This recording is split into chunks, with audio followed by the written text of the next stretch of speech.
Morning friends, मेरा नाम है लवप्रीत सिंह। तो आज मैं फिर आपके लिए एक वीडियो लेके आया हूँ। आज की इस वीडियो के अंदर हम डिस्कस करने जा रहे हैं वर्क परमिट के बारे में। वर्क परमिट क्या होता है, वर्क परमिट कितने टाइप के हैं और क्या हमें मेजर्स एलिजिबिलिटी क्राइटेरिया है जिनको ध्यान में रख के ही अपना वर्क परमिट अप्लाई करना चाहिए, और क्या क्या हमें प्रिकॉशंस है अपनी फाइल में लगानी चाहिए साथ में। देखो फ्रेंड्स, वर्क परमिट के नाम पे बहुत ज़्यादा स्कैम चल रहा है मार्केट के अंदर, बहुत ज़्यादा धोखा, एक दूसरे से पैसों की ठगी। तो ये चीज़ें काफ़ी चल रही हैं। एजेंट्स कंसल्टेंट की भी डेली न्यूज़ में ऐड आती है कि हम इतने लाख में वर्क परमिट आपको दे रहे हैं, ये कर रहे हैं। कोई मेडिकल के नाम से आपसे पैसे चार्ज कर लेता है। तो इन सब से बचें, और मैं चाहता हूँ कि मैं कोशिश करूँगा कुछ एलिजिबिलिटी क्राइटेरिया और जो वर्क परमिट की इन्फॉर्मेशन है इस वीडियो के अंदर कवर करने की। लेकिन मैं part first, second, third, fourth जितने मेरे से लास्ट तक पार्ट पढ़ेंगे, तो वैसे मैं पार्ट वर्क परमिट को की वीडियोस बना के मैं इस वीडियो को, इस जो वर्क परमिट के ऊपर जो मेन मेरा प्रोजेक्ट है उसको मैं कवर करने की कोशिश करूँगा। वर्क परमिट क्या है कि आपको एक के पास एक लीगल अथॉरिटी है, एक लीगल पेपर है जिसके अकॉर्डिंगली आप कनाडा के अंदर जाके अपना वर्क कर सकते हैं। There are two type of work permit for Canada: employer specific work permit, open work permit. सबसे पहले हम एम्प्लॉयर स्पेसिफिक वर्क परमिट के बारे में बात करते हैं। एम्प्लॉयर स्पेसिफिक वर्क परमिट वो वर्क परमिट है जिसके अंदर हमें एक जो लीगल पर्सन है, ऑथोराइज है, जिसकी जो एम्प्लॉयर है वो हमें एक लेटर भेजता है और हमें सिर्फ उसकी कंपनी में ही काम करना होता है। तो वो एम्प्लॉयर स्पेसिफिक वर्क परमिट है। इसके अकॉर्डिंगली आप समझ गए होंगे कि जैसे कि हमारी LMI इशू होती है, एक अदर भी लेटर इशू होता है, तो उसके अकॉर्डिंगली क्या होता है कि हमने स्पेसिफिक उसी पर्सन के पास काम करना है, उसी प्रोविंस में काम करना है, उसी सिटी में पर्टिकुलरली हमें काम करना होगा। तो जो LMI है, अभी मैंने नेक्स्ट वीडियो के अंदर मैं स्टेप बाय स्टेप आपको जो क्लियर करूँगा कि वो किस तरह इशू होती है और क्या हमें जिसमें भी जो उसके प्रिकॉशंस है जो उसके साथ हमें फॉलो उसको स्टेप करना चाहिए, कैसे वो अप्लाई होता है। सेकंड हम बात करते हैं ओपन वर्क परमिट के बारे में।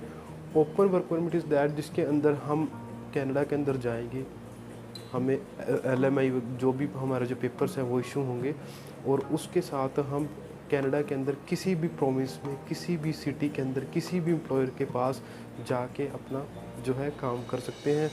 और आप को ये नहीं है कि पर्टिकुलरली मुझे इसी प्रोविंस के अंदर काम करना है या इसी सिटी के अंदर काम करना है, इसी एम्प्लॉयर के अंदर पास काम करना है क्योंकि मुझे वो जैसे कि उसी से हमें लेटर इशू है।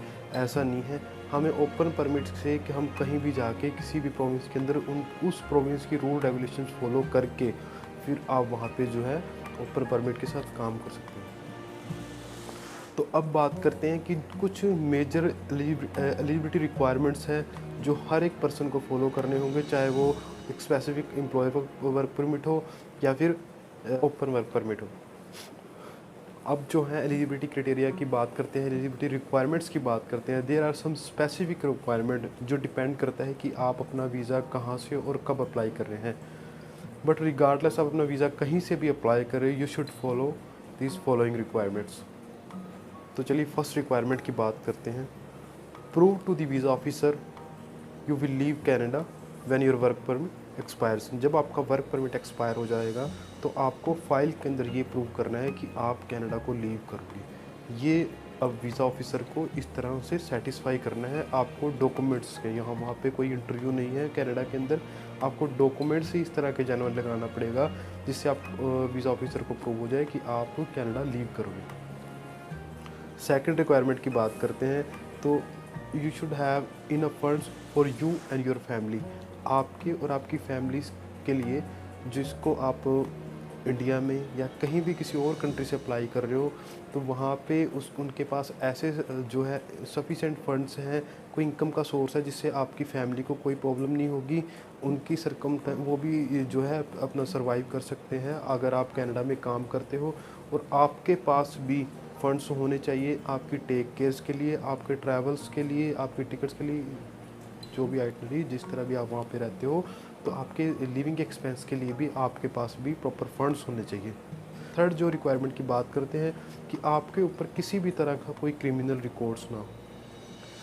इवन आपको जो PCC है वो अप्लाई करनी होगी जिसके अंदर क्लियर हो जाता है कि आपके पास ऊपर जो इंडिया में कोई क्रिमिनल रिकॉर्ड नहीं है।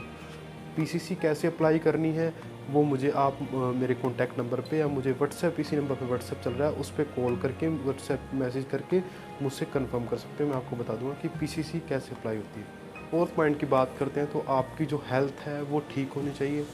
आपको किसी भी तरह का कोई बड़ा डिसीज़ ना हो। टीवी की जो मेन चीज़ है वो मेडिकल में चेक करते हैं, और अब सिचुएशन के अकॉर्डिंगली कोविड-19 का भी जो सिस्टम है अगर आपके होंगे आपके अंदर, तो उसके में भी आपका जो वीज़ा रिफ्यूज़ होने के रहता है, तो उसके साथ तो पहली बात तो वो मेडिकल आपका ले लेंगे। मेडिकल की जो रिपोर्ट है वो आपको साथ लगानी पड़ेगी। फिफ्थ रूल की बात करते हैं तो आपका जो एलएमआई यानी आपके जो पेपर्स इशू हो रहे हैं, वो जो कंपनी है, जो एम्प्लॉयर्स है जो पेपर इशू कर रहा है, वो कहीं फेक तो नहीं है।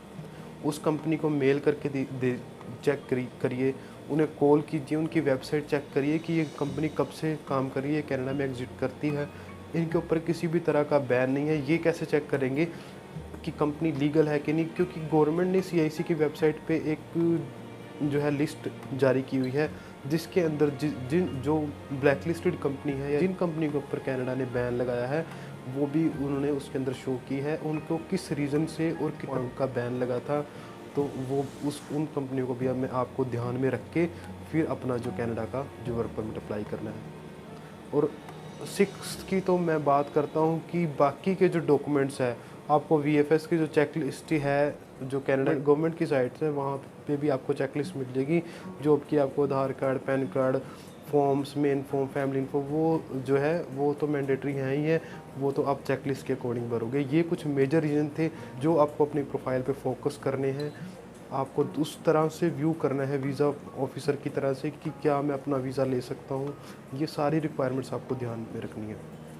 अब मैं वर्क परमिट का पार्ट सेकंड बनाऊंगा, जिसके अंदर मैं कोशिश करूंगा कि कैसे अप्लाई करना है, एलएमआई के बारे में, ये सब चीज़ें मैं जो डिस्कस करने की कोशिश करूंगा। अकॉर्डिंगली मैं वर्क परमिट का जो पूरा ये का कॉन्सेप्ट है वो पूरा जो इस वीडियो के राही मैं क्लियर करने की कोशिश करूँगा। तो आपको अगर वीडियो अच्छी लगी तो प्लीज़ लाइक, शेयर एंड ज़रूर कीजिएगा। Thank you so much. किसी भी तरह की अगर कोई क्वारीज हो कमेंट बॉक्स में कमेंट कर सकते हैं, या जो आपकी स्क्रीन पर नंबर दिया है उस पर कॉल या व्हाट्सएप भी कर सकते हैं। Thank you so much.